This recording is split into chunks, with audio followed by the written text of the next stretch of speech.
Hey guys, welcome to the Liberal Hive Mind, a channel solely focused on exposing the abundant hypocrisy of the left. Well, it's that time again. We are headed so fast towards peak election season, and of course you know what that means. It starts off with polling analysis, getting a feel of where people's minds are at in the early preliminary data, and then of course as we get closer and closer to the election, we start paying attention to focus groups, where voters tell us directly exactly how they're feeling, and this is where we get to put a face or we get to put an idea, a feeling to the data itself. Well, in 2020 and even in 2022, the focus groups were pretty split. We kept seeing it over and over again. Back then, we were talking a lot about Obama voters, and of course, independents, center-left and center-right voters. A lot of people seemed hesitant to give Donald Trump credit, and they were very much on the fence with a second Trump term, especially suburban women. But now, heading into 2024, well, let's just say we're seeing less of a split in sentiment and more of a unanimous feeling or position, which signals possible electoral demise for the Democrats heading forward. Well, let me show you guys exactly what I mean by that, as MSNBC is shocked as the voters tell them straight to their face that essentially Joe Biden is trash. We got some stuff to get into, so let's roll the tape. All right, folks, so take a look at this beautiful headline right over here. 2020 Biden voters voice frustration and indicate that Trump was better for them. A group of voters who cast ballots for Joe Biden in 2020 are fed up with his, quote, gaslighting on the economy and other issues,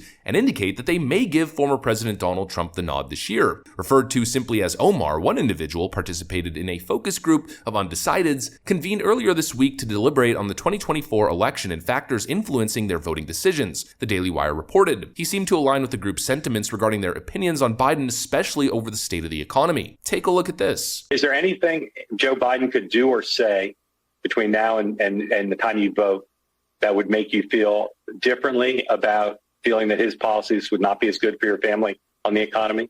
Or are you pretty much decided that Trump's policies would be better for the economy? I mean, I feel like he doesn't even take accountability for what's going on in the economy. Not even accountability, like he's in denial that it's happening. The point is Biden needs to hear the people, because when he's talking about the economy doing stellar, he's talking about the stock market. He's not looking at homelessness or joblessness. He's not, to Hagee's point, and thinking about how much it costs to go to the grocery store. And he's gaslighting literally everyone in the process. Okay. And Omar, you voted for Joe Biden last time, right? Yeah. Absolutely brutal stuff, then followed by this. I think he's been absolutely disastrous for the economy.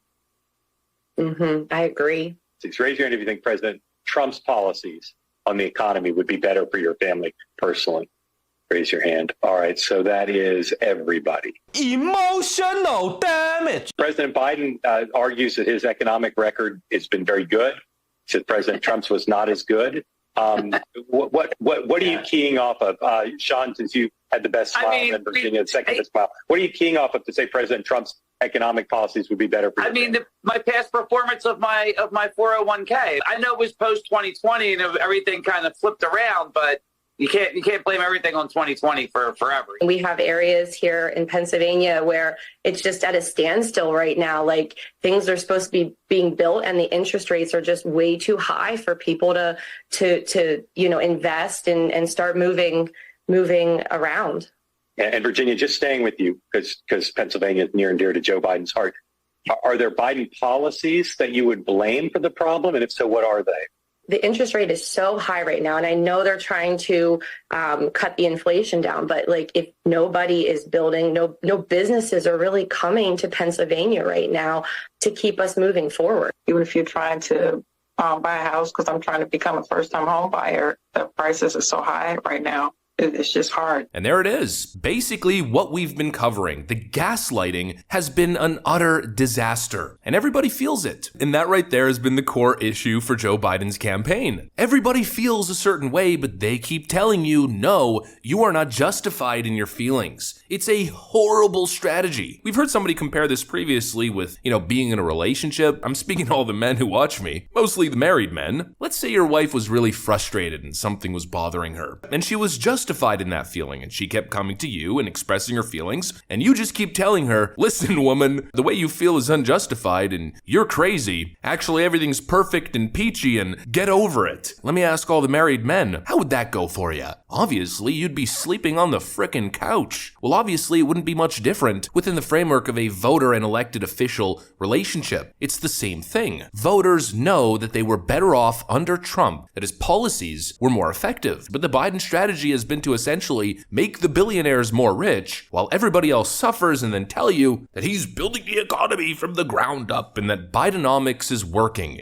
It's working for the little guy to help build you up. That rhetoric obviously was never going to work when people are failing to make ends meet. There's obviously major issues, major concerns, people feel it, and the smug, out-of-touch leftist responses are just horribly insulting for your average person who's paying attention. What's the biggest issue with Joe Biden, you may ask? Well, obviously there's a lot of issues, but according to your average Democrat shill, Joe Biden's near perfect. If you could change one thing about Joe Biden, what would it be? He wouldn't shuffle when he walks. The only issue that individual has with Joe Biden is that he shuffles when he walks. Completely out of touch. And everyone keeps going on and on about how good the economic numbers are, but it's all a facade. We covered it recently. The jobs he's creating are part-time jobs. In other words, people quitting their main job because they need to work multiple part-time jobs in order to just make ends meet. The economic data isn't actually good. It's being manipulated so they can pretend that Bidenomics is working. The only people Bidenomics is working for is the elite asset class. The economy certainly isn't working for Gen Z, I'll tell you that much. Somebody explained to me in crayon eating terms why I make over 3 times the federal minimum wage and I cannot afford to live. And I do not want to hear the pull yourself up from your bootstraps, work 90 hours a week. That's not the goal, guys. A 1-bedroom apartment, $1,800. 2-bedroom apartment, $2,200. Who the can afford that? It is embarrassing to come out and say that it is a struggle to survive right now, but I know so many people are struggling. That's the average sentiment for young people. No wonder they're dropping off like we've never seen before. Supposedly, according to some data, supporting Donald Trump at the highest level we've seen. The smug leftist responses are starting to bite the Democrats in the behind. Actually what I'm talking about I think was perfectly encapsulated by a TYT interview the other day. What particular issue would you like to talk about? I don't know. What do you think is so great about what's going on right now?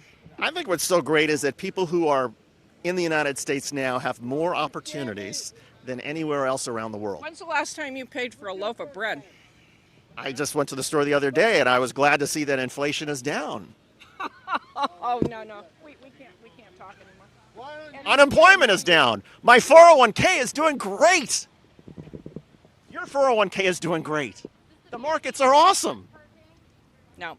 That perfectly encapsulates what I'm talking about. You have elite, smug, snooty liberals looking down at working class people who can't make ends meet, people who are being forced to come out of retirement, or young people trying to start their lives, and they're saying, what do you mean the economy's not great? Have you seen my 401k? And when people respond and say, well, look, inflation's really bad, we're being crushed, interest rates are horrible, gas is so incredibly expensive, and it continues to get worse, inflation is extremely sticky, and the job market is horrible, well, their response is, and continues to be, it's just social media disinformation. So what we've got to do is make sure that people see the policies of the Biden administration, how they affect their everyday lives, and get them to see in his policies that which is real, not what they may hear on social media.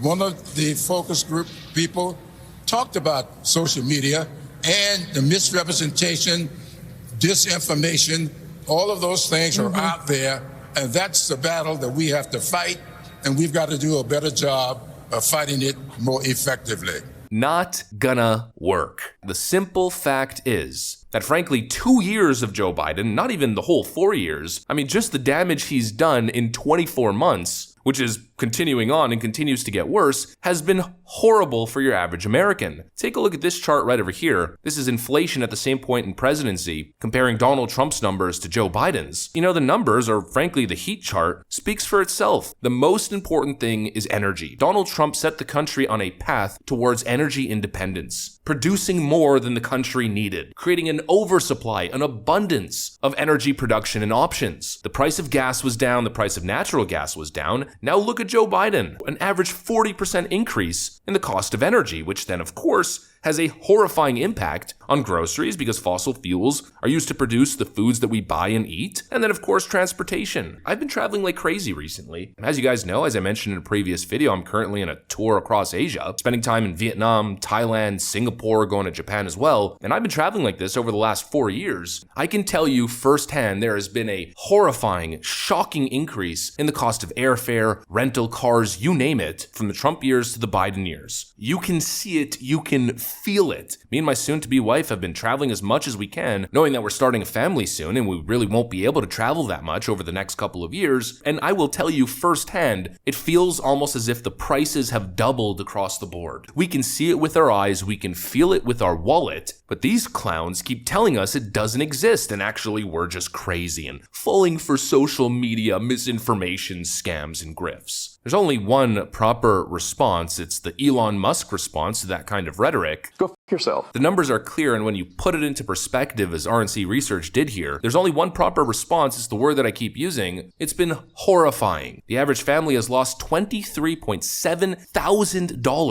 paying for the increased cost of living under Joe Biden, according to the Joint Economic Committee, including $4,200 more on energy, $3,200 more on food, $3,900 more on shelter, and $8,450 more on transportation. That is Bidenomics. And that's probably why Joe Biden hasn't mentioned Bidenomics too much recently, because obviously that messaging plan, that gaslighting messaging plan, has fallen flat, has failed, and the people, in fact, Joe Biden voters, 2020 Biden voters, are saying it themselves. Anyways, that's pretty much what I got for you guys. Hopefully you enjoyed it. If you did, make sure to leave a like and possibly subscribe. Thanks for watching, and I'll see you on the next one.